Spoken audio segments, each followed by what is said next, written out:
સુરત શહેરના જૈન સમાજના સૌ યુવાનો જોડે મળીને નક્કી કર્યું કે આપણા આ પ્રાચીન દેરાસરો એક દેરાસરો જે આપણી વિરાસત છે, જો આપણી વિરાસતને આપણે સાચવશો નહીં તો આપણે વારસામાં શું આપીશું? આપણી વિરાસતોને સાચવવા માટે આ એક પહેલો પ્રયાસ, 382 વર્ષનો આપણો આ વારસો વિરાસત એ આપણે વારસામાં આપવા માટે આ સૌ વડીલો છેલ્લા અનેક વર્ષોથી રાત દિવસ એની પાછળ મહેનત કરી રહ્યા છે. હું આજે આપ સૌ પાસેથી આપણા ભાઈ તરીકે, આપણા મિત્ર તરીકે, આપણા દીકરા તરીકે એક વિનંતી કરવા આવ્યો છું. આ પ્રાચીન દેરાસરોની વિરાસતને આપણે કઈ રીતે સાચવશું? આપણે કોઈની પાસેથી કોઈ બી મદદની જરૂર નથી.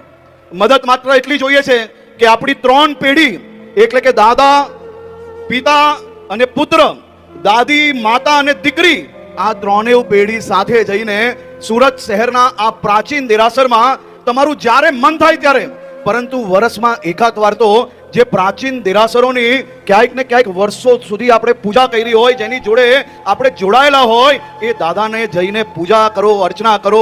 દેરાસરમાં માત્ર દર્શન કરવા માટે બી જો તમે સમય આપ્યો ને તો બી આપણી વિરાસતને બચાવવામાં કોઈ તકલીફ નહીં પડે. આપણી વિરાસતોની ચિંતા આપણે માત્ર બેઠા બેઠા કરીએ છીએ. આપણે એની વાતો કરશો કે હવે તો દેરાસરમાં કોઈ પૂજા કરવા વાળું નથી રહ્યું. અરે ભાઈ, ગામનું છોડ, જે ચિંતા કરો છો એ પોતે વર્ષમાં એક વાર તો દાદાના દરબારે જઈને પરિવાર જોડે જો અષ્ટ પ્રકારની પૂજા ના થાય ને તો કોઈ વાંધો નહીં, આપણે મારી જેમ દર્શન કરીને પાછું આવી જવાનું. પરંતુ મારે આજે એક વચન આપ સૌ પાસેથી જોઈએ છે. મારી સૌ વડીલ માતાઓને વિનંતી છે, સૌ વડીલોને વિનંતી છે કે તમે સૌએ મારી ઉંમરના સૌ નોજવાનો માટે આ જે વિરાસતો સાચવી છે એને વારસામાં આપવા માટે એક આંગળી પકડીને જો લઈ જવા પડે ને, દીકરો નહીં આવે તો કોઈ વાંધો નથી, પૌત્ર અને પૌત્રી તો જરૂરથી તમારી જોડે આવશે. એક નાનો પ્રયાસ કરો અને એ પ્રયાસથી હું તમને વચન આપું છું કે આવનારા 5 વર્ષ સુધી આ બધા જ દેરાસરો માટે આવી જ રીતે સંયુક્ત રીતે આપણે પ્રયાસો કરીને આ બધા જ દેરાસરોમાં પાછી, મને ખબર છે ચિંતામણી પાછળના દાદાના દેરાસરમાં હું મારા પિતા જોડે વર્ષો સુધી ત્યાં ગયો છું. મારા જેવા હજારો ભક્તો અહીંયા બેઠા છે જેની બધી જ મનોકામના ચિંતામણી દાદાએ પૂરી કરી છે. દર્શન કરીને આવો અને સાચા મનથી જો પ્રાર્થના કરો અને જો એ પ્રાર્થના પૂરી ના થાય ને તો મારું નામ બદલી લેજો સાહેબ.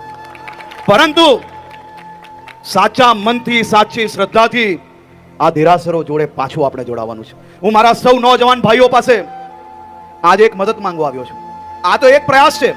આપણે આવનારા દિવસોમાં નાનપુરા, ગોપીપુરાથી લઈને ચિંતામણી, કતારગામ સુધીની આ વિરાસતથી, વારસાની, એક દેરાસરોની ભક્તિની આ યાત્રા નીકાળીને 3 દિવસ સુધી 3 પેઢી એક સાથે દર્શન કરવા જાય અને મોટી 3 દિવસ સુધીની યાત્રાઓ નીકાળીને આખું શહેર આપણા જૂના દેરાસરો સુધી પહોંચે એવી આપણે વ્યવસ્થા કરવાની છે. આજે સુરત શહેરના એક કાર્ય જે સમાજના અગ્રણીઓએ ચારેય તરફ ચિંતા કરવાનો વિષય છે. નવા દેરાસરો બનવા જ જોઈએ સાહેબ, પરંતુ જૂના દેરાસરોની વ્યવસ્થાઓ બી જાળવવાની જવાબદારી સૌ જૈન શ્રેષ્ઠીઓની છે. એટલે હું તો આજે આ સ્ટેજ પરથી મારા શહેરના બધા જ જૈન સમાજના ભાઈ બહેનો વતી સૌ શ્રેષ્ઠીઓને વિનંતી કરું છું કે નવા દેરાસરો જોડે જોડે એક જૂના દેરાસરની જવાબદારી અવશ્ય લેવી જોઈએ. ત્યારે જ આપણી આ વિરાસતો સચવાશે.